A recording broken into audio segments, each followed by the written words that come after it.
Hello, this is Tanin out of Electronics again. Today I'm working on a 2002 Hummer H2. This customer is experiencing some gauge issues. Right now the needle pointers are not moving at all, as well as both of the displays are not turning on, and there is no backlighting at all. We're going to fix those issues. We're going to replace all the stepper motors, all the lighting, and get these two displays back fully operational. For this removal, you're going to need a T30 Torx bit to remove all these silver colored bolts, as well as a 7mm driver here in order to remove the 4 bolts from the instrument cluster.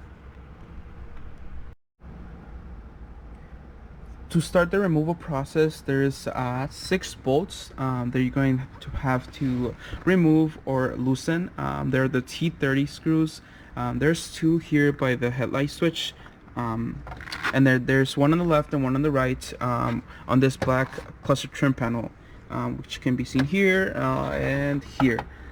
There's 2 more, one here and here, but these ones you're just going to have to loosen up just enough to kind of like lift this trim panel, because the cluster, this black part that covers the cluster, it sits below this panel here. So these just need to be loosened up approximately like halfway out. So there's no need to fully remove these to remove the instrument cluster. The next step, once all 4 bolts are removed, is we're going to have to loosen this part just a little bit. It does have some tabs towards the back, so you can either you can try using your hands and then just carefully pulling it towards you, or you can also use one of these plastic trim removal tools as well. So here I already kind of loosened the tabs over here, and then you kind of have this wiggle room in order to lift this part towards us. I did the same thing over here on the right. I only did these bolts halfway, but as you can see, we do have that sort of wiggle room to remove this part from the dash.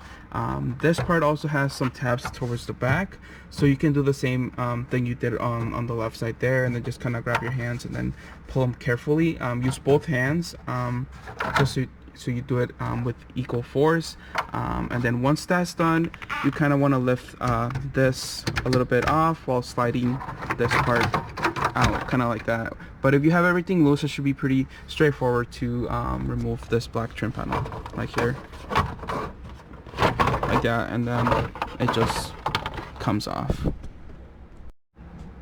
Now that we have the black part removed, we can remove the 4 7mm bolts, which are located on the upper left, lower left, upper right, and lower right here. Once that's removed, it has a connector in the back, which I'll show you how to remove. So I've removed the 4 bolts and then disconnected the connector, but I do want to show you how the connector looks here. So it does have this blue tab up on top, and then you just have to press in the tab and then just pull outward, but sometimes it could be kind of stuck in there, so it's a good idea just to press really hard and then kind of like wiggle it towards pulling away from the cluster, and then that should be it. And then once you have the instrument cluster removed, you can just package it up and ship it to us.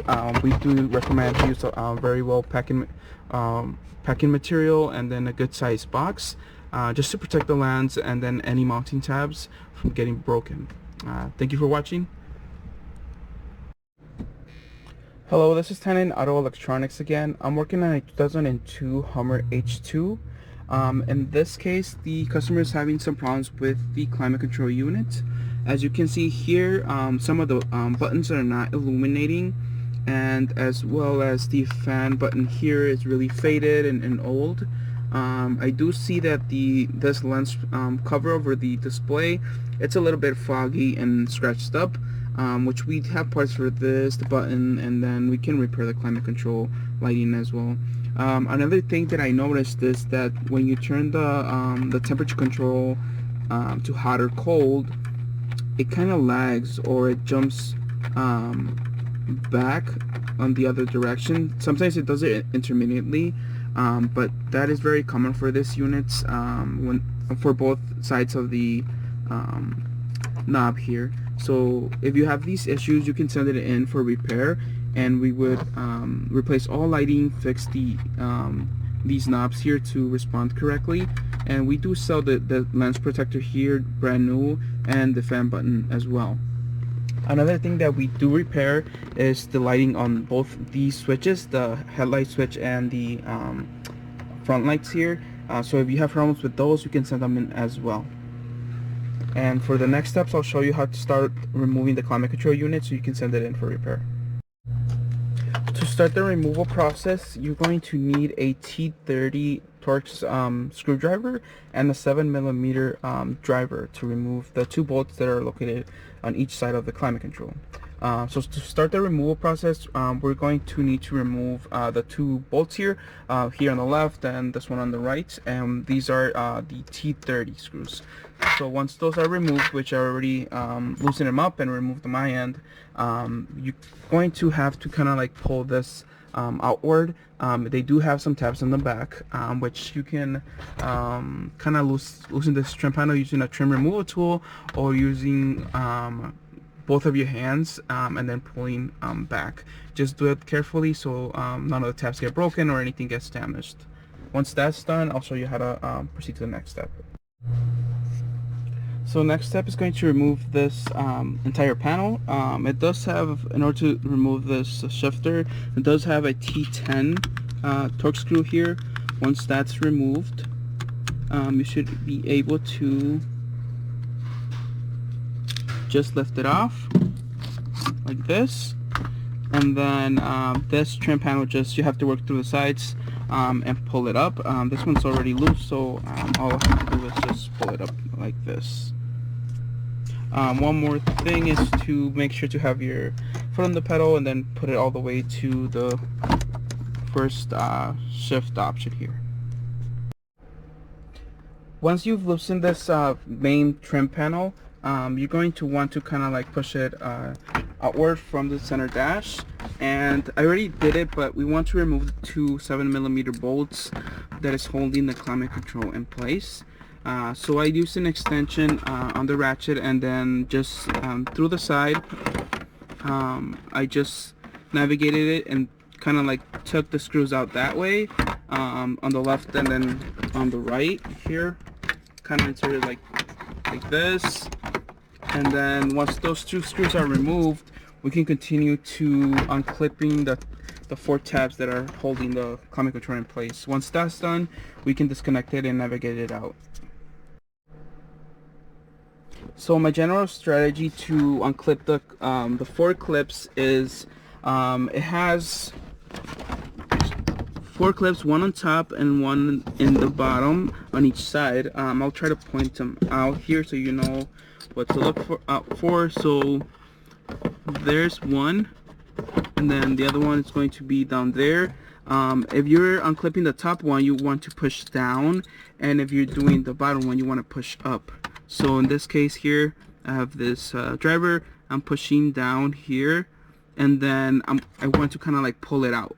So what I'm gonna do is do the 2 top tabs first, and kind of like unclip the top portion, and then do the same with the bottom, and then it should just unclip completely once you do the bottom one.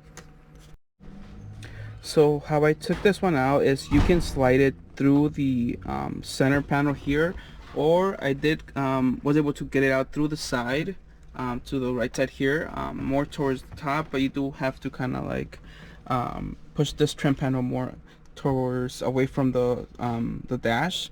It does come out, and this kind of lets us not have to remove the whole center console, and you should be able to get it out. So this is how it looks like when it's removed from the vehicle. So here are the 2 connectors that I was mentioning, one blue connector and then a gray connector. The blue one is the larger one, but it's also labeled in the back. And then like I mentioned, also it has 4 tabs that you need to kind of like push down and then outward. So what I did was push the top one first, and then pull the climate slightly out just so it can be unclipped. You can see the clip right there, and then I went to the other side and I did the top one as well, kind of like releasing the upper part of the climate, and then I worked my way towards the bottom, 2 tabs on each side, and that's when I could kind of pull it out. And then let me show you the connectors. So here are the connectors, the blue one and the gray one. The blue one you can just push on this tab and then pull towards or away from the climate, and then here's the gray one. For this one, there's 2 things you have to do, and a small flathead or a medium-sized flathead will come in handy. You have to first unclip it by pressing this gray tab right here, but then you're going to have to kind of use the flathead to unclip these darker brown clips from the climate itself. Once that's done, you can pull away from it, and it will come right out. Once you have it removed, you should be able to just ship it to us. Just be sure to package it up really well. You don't want to kind of like break these tabs, since they hold it in place and kind of guide it. And then if like the left or right mounting tabs break, it's kind of hard to mount it back in the vehicle. Thanks for watching.